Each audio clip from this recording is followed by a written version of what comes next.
The Second World War caused enormous destruction and left large parts of the world in ruins.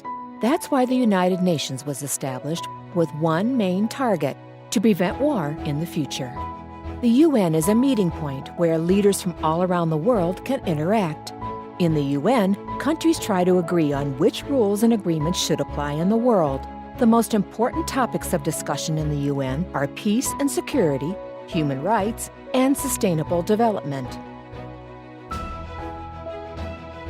The Sustainable Development Goals is the United Nations global agenda to end poverty, fight inequality, and combat climate change by 2030.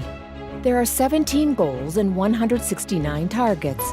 The agenda serves as a joint roadmap for all the countries in the world. One of the main principles of the Sustainable Development Goals is to leave no one behind. The most vulnerable should be given priority.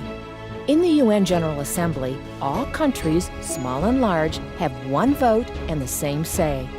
All member states are committed to follow the Constitution of the United Nations, the UN Charter, where peace and human rights are central topics. The most powerful organ of the UN is the Security Council. It's in charge of maintaining peace and security between nations. The Council has 15 members, 5 of which are permanent, and the remaining 10 members are elected for 2-year terms. Even though the UN is the most important organization working for world peace today, it also receives criticism for its shortcomings in the face of modern-day conflicts. Many argue that the organization needs to change to remain important in the future. The UN General Secretary has called for major reforms of the organization. Several member states have supported change to maintain world peace in years to come. No matter how you look at it, the UN is one of the most important meeting points in the world, as well as an arena for international cooperation.